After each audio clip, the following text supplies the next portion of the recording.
was a direct result of very strong collaboration and quite a lot of effort among a variety of partners.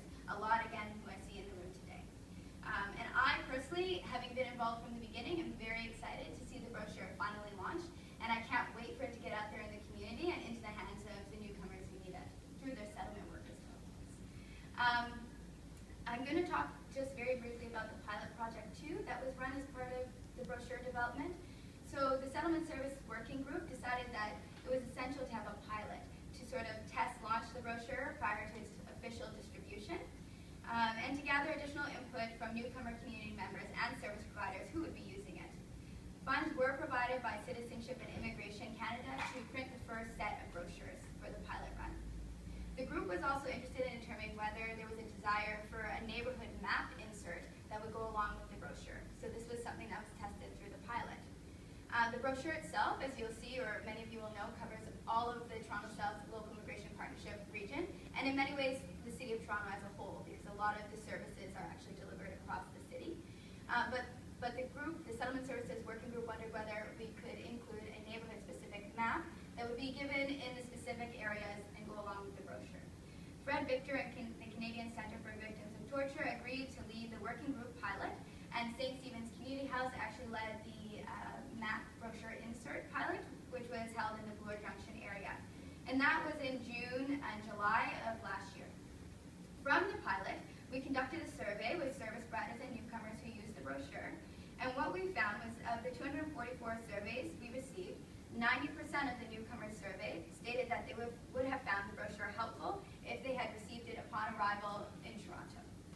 From the pilot, we also were able to make a few recommendations and design changes to the brochure. So that included a visual redesign of the brochure, which was led by a student from George Brown College. We made some of the text larger and bolded keywords. We simplified some of the language and also added phone numbers to services so that there wasn't just links to website pages, but also phone numbers people could call. We also provided a greater diversity of people in the photographs. So we changed out some of the photos to show a wider diversity of newcomers.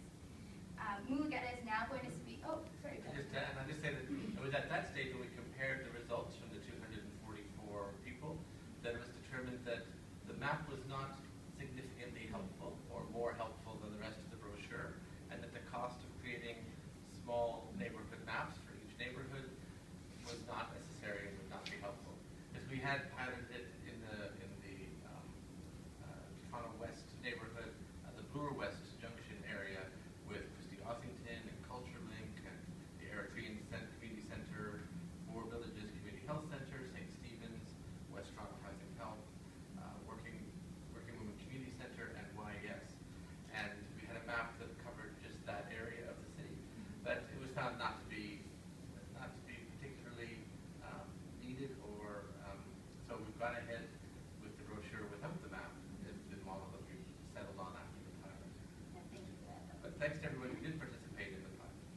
And as far as the working group pilot is concerned, so the pilot that ran without the map, we had involved the Canadian Centre for Victims of Torture, Care Centre for Internationally Educated Nurses, Central Neighborhood House, Costi Immigrant Services, Cross-Cultural Community Services Association, Fred Victor, George Brown College, Sojourn House, St. Christopher House, now West Neighborhood House, the Yonge Street Mission, the 519 Church Street Community Center, University Settlement, Wood Green Community Services, and the YMCA Newcomer Information Center. So many, many partners involved in making that a success. I think there was something around 23 different agencies that were involved in the pilot.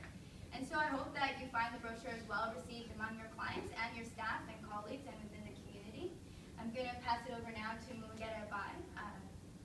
The Executive Director.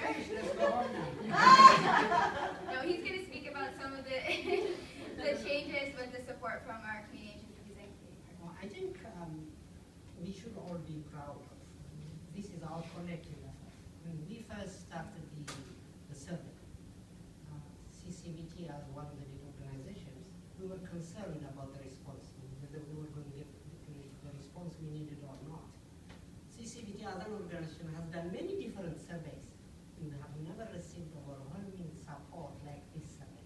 244 response is extremely, extremely empowering. So that gave us the energy to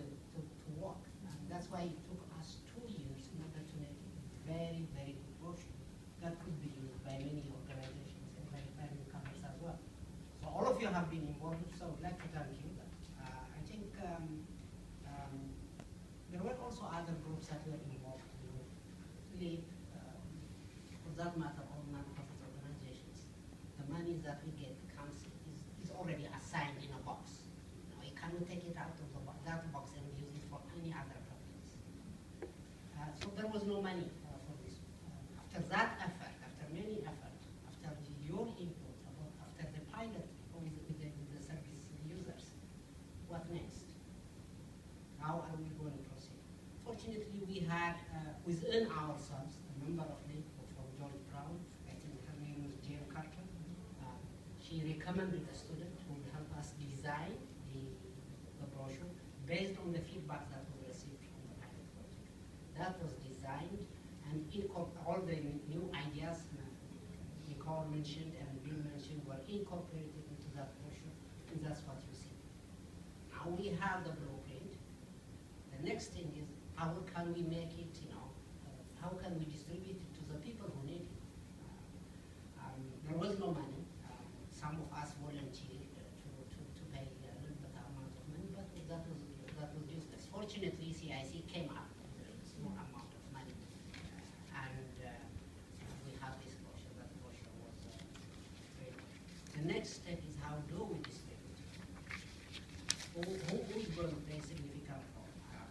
I think there are many organizations.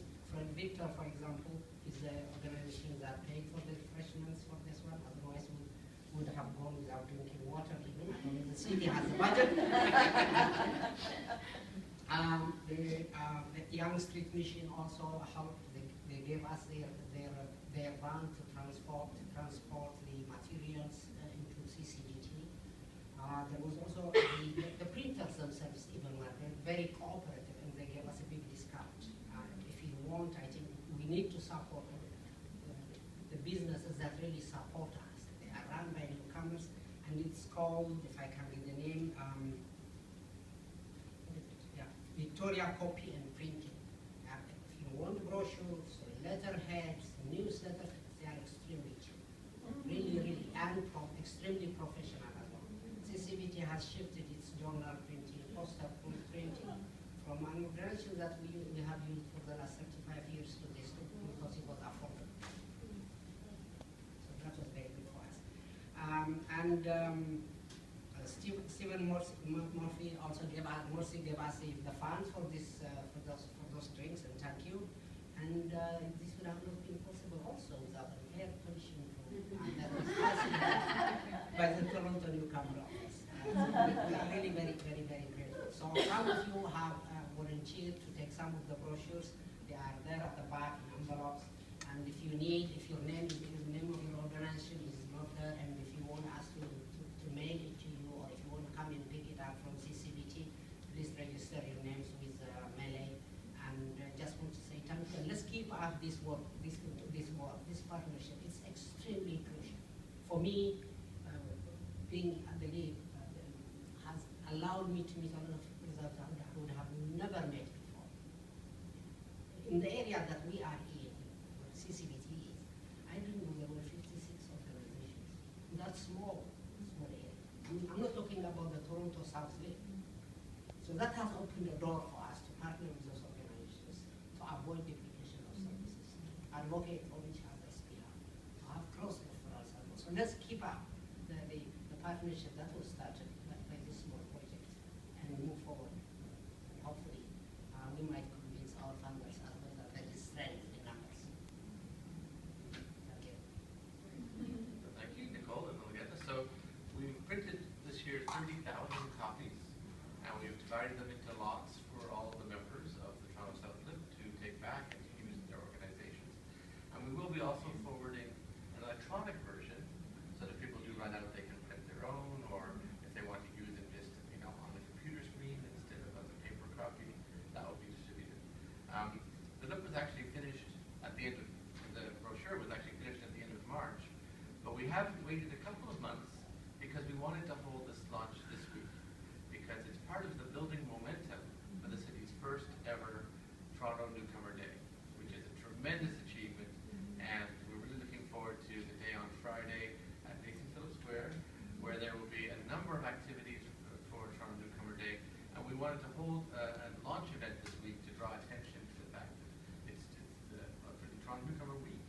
And the